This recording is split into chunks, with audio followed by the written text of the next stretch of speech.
Well, my loves. I've decided to do a reading from A Court of series, and one of my favorite books in that series by Sarah J. Maas is A Court of Silver Flames, Nesta's story. Now, Nesta's stories hit me hard because I can relate in so many ways.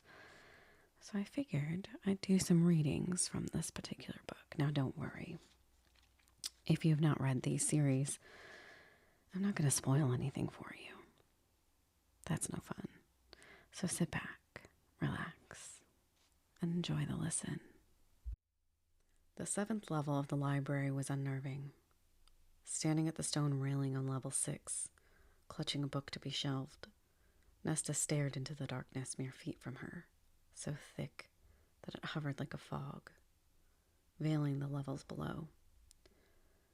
Books dwelled down there, she knew that, but she'd never been sent down to those dark levels, had never seen one of the priestesses venture past the spot where she now stood, peering over the railing.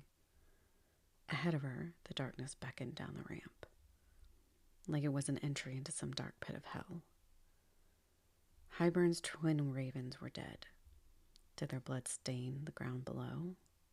Or had Ryerson and Bryaxis wiped even that trace of them away? The darkness seemed to rise and fall, like it was breathing. The hair on her arms rose. Bryaxis was gone, let loose into the world. Even Feyre and Ryerson's hunting hadn't retrieved the thing that was fear itself. And yet the darkness remained. It pulsed, tendrils of shadow drifting upward. She'd stared too long into its depths. It might stare back. But she didn't move from the rail. Couldn't remember how she'd come down this far, or which book she still held in her hands. There was night, and there was the darkness of extinguishing a candle. And then there was this. Not only the true absence of light, but a womb. The womb from which all life had come and would return. Neither good nor evil. Only dark, dark, dark. Nesta.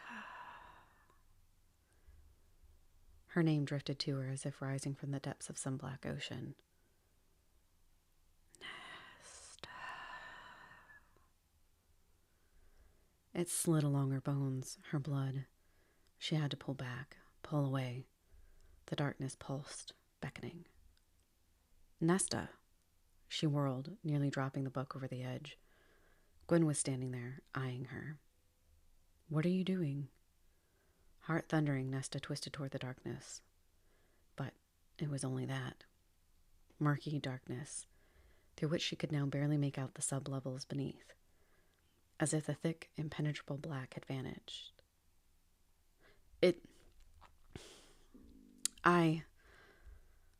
Gwyn, arms laden with books, strode to her side and surveyed the dark. Nesta waited for the chiding, the ridicule and disbelief. But Gwyn only asked gravely, What did you see? Why? Nesta asked. Do you see things in that darkness? Her voice was thin. No, but some of the others do. They say the dark has trailed them, right to their doors. Gwyn shivered. I saw darkness, Nesta managed to say. Her heart would not calm. Pure darkness. The likes of which she had not seen since she'd been inside the cauldron. Gwyn glanced between Nesta and the chasm below. We should go higher. Nesta lifted the book still in her shaking arms. I need to shelve this. Leave it, Gwyn said. Enough authority lacing her words that Nesta dropped the book onto a dark wood table. The priestess put a hand to Nesta's back, escorting her up the sloping ramp. Don't look behind, Gwyn muttered out of the corner of her mouth. What level is your card on? 4. She began to twist her head to gaze over her shoulder, but Gwyn pinched her. Don't look behind, Gwyn murmured again. Is it following? No, but... Gwyn's swallow was audible. I can feel something, like a cat, small and clever and curious. It's watching. If you're joking, Gwyn reached into the pocket of her pale robe and pulled out the blue stone of the priestesses. It fluttered with light, like the sun on the shallow sea. Hurry, now, she whispered, and they increased their pace, reaching the 5th level. No other priestesses approached, and there was no one to witness Gwyn urging, "Keep going." The stone in her hand glimmered. They made another loop around, and just as they reached the 4th level, that presence, the sensation of something in their backs, eased. They waited until they reached Nesta's cart before Gwyn dumped her books on the ground and flung herself into the nearest tuft chair. Her hands trembled, but the blue stone had gone dormant again. Nesta had to swallow twice before she could say, "What is that?" "It's an invoking stone."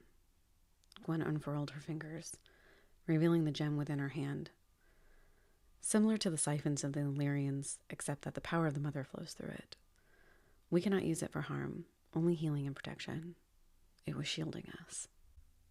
"No, I mean that darkness." Gwyn's eyes matched her stone almost perfectly, right down to the shadow that now veiled her expression. "They say that the being that dwelled down there is gone, but I believe some piece of it might have lingered, or at the very least altered the darkness itself." It didn't feel like that. It felt older. Gwyn's brows rose. "Are you an adept in such things?" There was no condescension in her words, only curiosity. Nesta blinked. "Do you know who I am?" "I know you are the High Lady's sister, that you slew the King of Hybern." Gwyn's face grew solemn, haunted. "That you, like Lady Feyre, were once mortal, human."